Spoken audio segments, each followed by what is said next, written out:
Tengo 17 años, mi enfermedad se llama inmunodeficiencia común variable y hace 2 años que me estoy tratando de inmunoglobulinas. Este tratamiento consiste en que mi cuerpo ayude a producir las defensas. Me lo hago en casa, pero cuando tengo dudas o problemas, pues vengo aquí a que me ayuden. Son pacientes que tienen mucha carga de enfermedad, los llevamos en la consulta habitualmente desde la primera infancia y vamos conociendo la evolución tanto al paciente como a la familia, con los que vamos trabajando con la edad, pues la nueva información de su enfermedad y de sus tratamientos. Cuando llegan a partir de los 12 años ya tenemos una conversación muy activa con el paciente para explicarle su enfermedad y la transición propiamente de forma activa empieza sobre todo a los 16 años.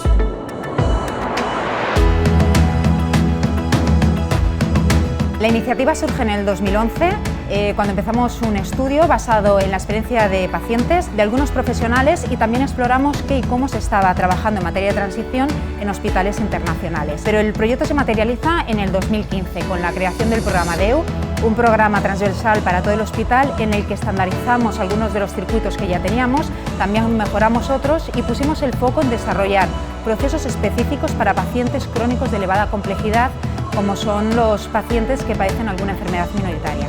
Los objetivos principales del programa son principalmente acompañar al paciente y a la familia hacia esa etapa adulta, dotándolos de herramientas para el cuidado y manejo de esa enfermedad, pero también asesorándoles e informándoles de los diferentes cambios que se van a suceder cuando pasen al sistema de adultos.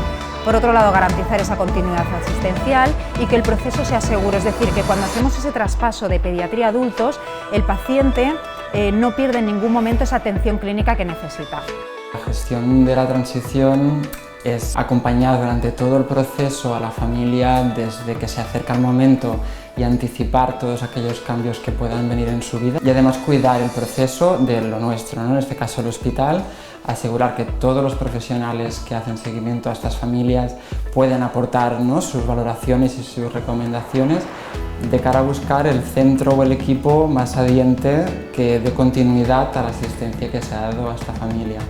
Y también, claro, incorporando qué piensa la familia, qué necesita la familia, qué quiere la familia y entre todos buscar un equilibrio que permita que el proceso sea agradable y productivo, ¿no?, y satisfactorio para todos.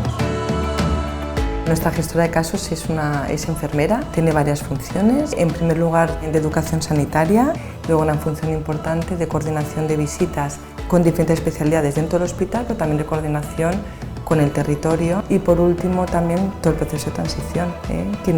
Cuando decidimos vamos a empezar esta paciente preparada y la familia también, pues ella no solo acompaña con nosotros este proceso de transición, sino también que evalúa que efectivamente se han conseguido los ítems que consideramos necesarios para que el paciente sea autónomo. Primero, la adherencia al tratamiento, que es importante. En la adolescencia a veces que se plantea todo, que el paciente vive el presente y no el futuro, y que muchos de estos tratamientos lo que hacen es asegurarte una mejor calidad futura. Primero la adherencia y segundo el reconocimiento de los síntomas que tienen que motivar la consulta médica, además de los controles regulares. A nivel administrativo, la mayoría de edad supone un cambio a muchos niveles, ¿no?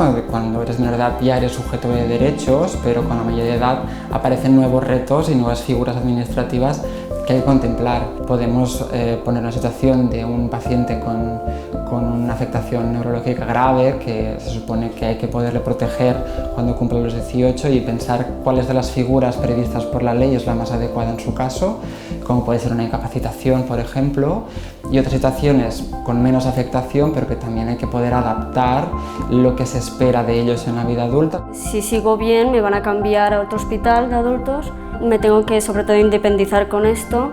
Tengo que saber gestionarlo, organizarlo todo a mi manera, sin depender de nadie.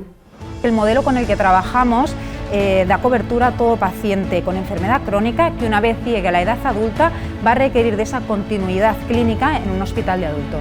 Son pacientes que son recurrentes en el centro sanitario y que precisamente por eso también tienen un vínculo muy fuerte con el hospital porque les ha visto crecer, les ha diagnosticado, les ha hecho mejorar los síntomas. Básicamente yo creo que es una gestión del duelo, el duelo de una pérdida, ¿no? Que es la pérdida de un equipo que conoce a tu hijo o a tu hija desde que nació prácticamente o durante mucho tiempo. La idea es que es un proceso que significa que la vida sigue. Entonces, si la vida sigue, siempre es algo positivo. ¿Cómo sigue? Bueno, vamos a trabajar para que siga de la forma pues, más humana posible, como siempre intentamos hacer.